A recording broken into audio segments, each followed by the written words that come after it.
Hi guys, welcome back to my channel. Today I'm going to share a quick multiple layered paratha recipe, and this is like the easiest way to make. So without any further delay, let's get started.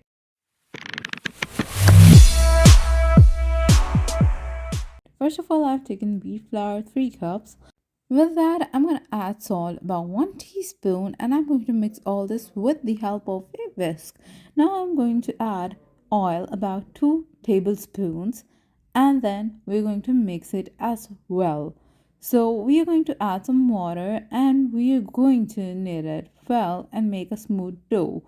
So do it gradually, add water gradually. Once the dough is turned out to be in this form or in this shape, then our dough is completely ready. Now you can apply some oil with the help of a brush to make it look like fresh. With that, I'm covering it for 20 minutes with the help of a cling sheet. Now I'm going to put it aside and wait for 20 minutes. And really, these 20 minutes will look like 2000 years. Once the 2000 years are done, we're going to take this dough and going to flatter it with the help of a flatter. After flattening the dough, we are going to spread some oil onto it and spread some flour as well. With that, I'm going to cut this paratha with the help of a cutter. You can also do it with the help of a knife if you don't have a cutter. And now we're going to fold all these. And this is the easiest way to make this paratha.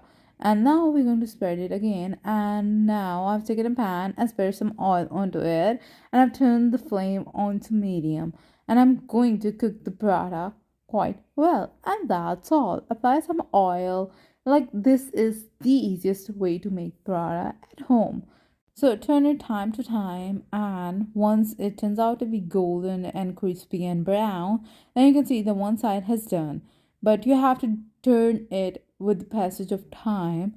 You can just follow the same process like I'm doing it, just follow it up. And the best part, the important step, is to make the lines or the layers visible. You can see this has turned out to be golden and brown.